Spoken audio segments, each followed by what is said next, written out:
конечно же, если говорить о трендах, которые мы ожидаем на 26-27 год, прежде всего это очень яркие, диффузные ароматы на тему Востока, с минеральным, в том числе профилем, никуда не уходят.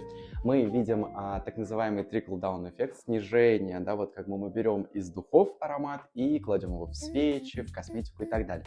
Тоже очень популярное направление. И одновременно с этим становится все более популярный азиатский рынок.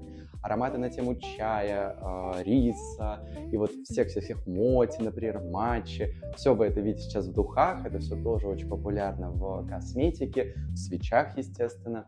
Вот, поэтому вот это два таких основных тренда. Это азиатский как бы тихий тренд и такой мощный, яркий, восточно шлейфовый. Это вот второй тренд. Ну и между ними еще такая минеральность где-то выскакивает. Ну, в общем, вот так